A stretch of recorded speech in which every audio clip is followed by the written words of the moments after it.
In this video, I want to talk you through how to organize and market a webinar. Now, what is a webinar? A webinar, also known as a web conference or a web seminar, is a presentation, lecture, or workshop transmitted over the internet. And typical webinar features include things like slideshow presentations, and this is where images are presented to the audience. Markup tools and a remote mouse pointer are used to engage the audience while the presenter discusses the slide's content. And in some ways, it's a bit like a PowerPoint presentation done over the web.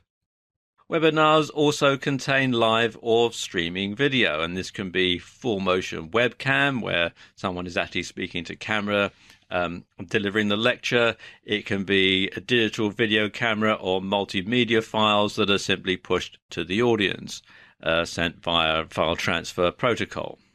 And you can also use Voice over Internet Protocol, or VoIP, and this is real-time audio communication through the computer via use of headphone and speakers. Web tours are often included as part of a webinar as well, and these are URLs, data from forms, cookies, scripts, and session data that can be pushed to other participants, enabling them to be pushed through web-based logons, clicks, and so on.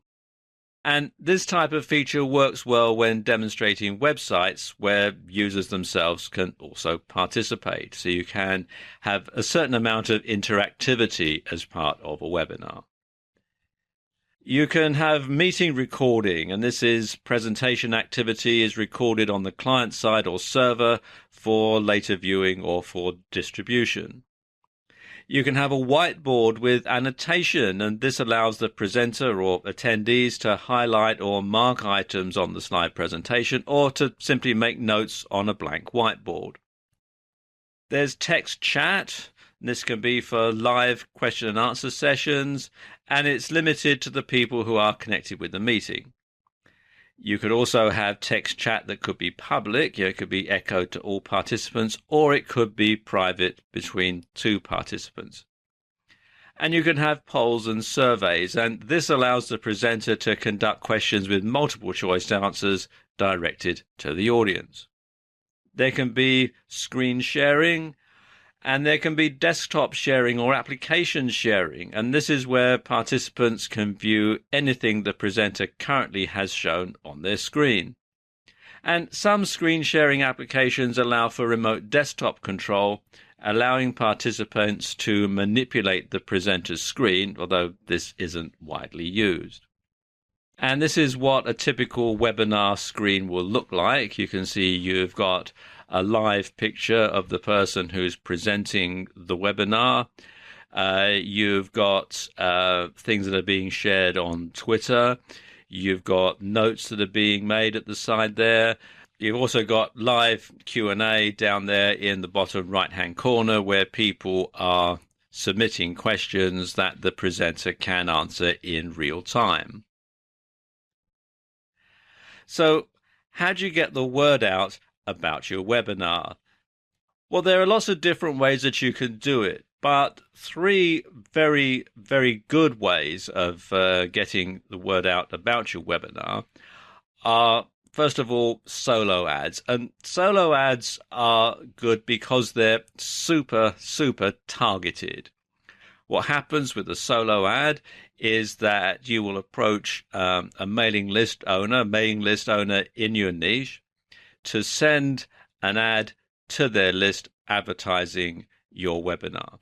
And what makes it so good is because only people who are interested in that niche, and sometimes even in that particular segment of the niche that your webinar is going to be about, are going to receive that ad. So they're going to be more engaged, they're going to be more interested in your webinar. Another way is to have an advertisement on a niche forum. You'll find that there are forum sites all over the internet on just about every subject possible. And you can, depending on the type of forum, you can either buy a paid ad, a banner ad, or something that they will show on the forum. Or if you're a participant in the forum, you could have an advertisement in your forum SIG that tells people about your webinar.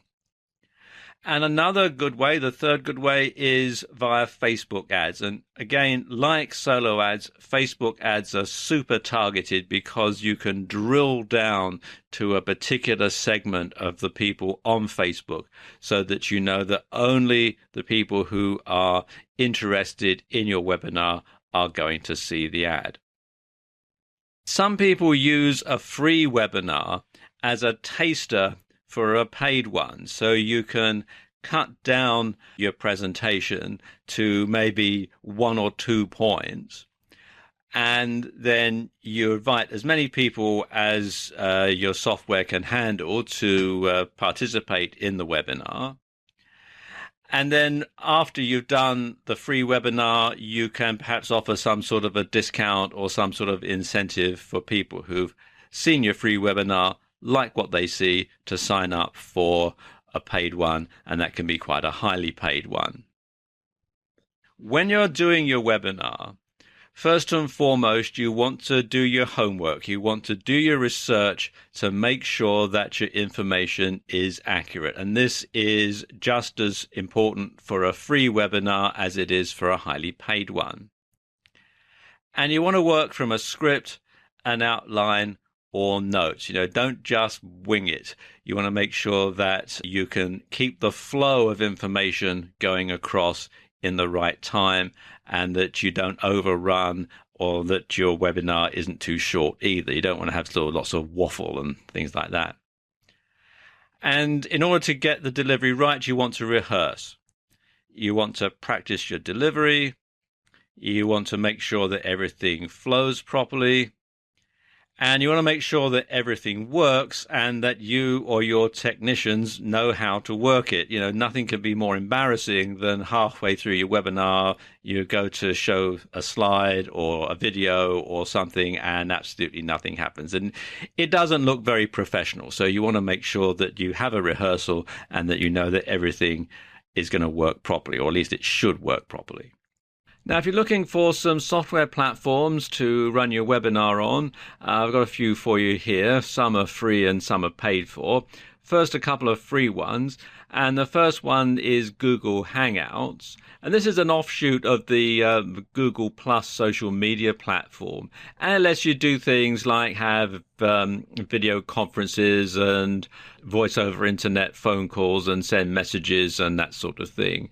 And if I scroll down here a bit, you can see it explains a bit about it on the site here. And it's all free, and you can find out more at hangouts.google.com. Then there's Skype, which you can find here at skype.com. And you can do things like video conferencing with up to 25 people. You can share documents. You can message people who are on Skype and that sort of thing. And it's a good platform that you can use for, say, a free webinar or something like that. If you're looking for a paid solution, then probably the most popular one is GoToWebinar, which you can find here at gotomeeting.com/webinar. And if I just click on the Features tab here, you can see it gives you a lot of information about what they actually do. If I scroll down, you can see all the different things that they can do. There's a slideshow here that explains it. And you can custom brand it as well, which can be very useful if you're doing a webinar as part of a training company or that sort of thing. And then there's Webinars on Air, which is something that works in conjunction with Google Hangouts. And there's a video on the site here that explains it in more detail than I can. So there you go. How you can organize, market, and provide a webinar.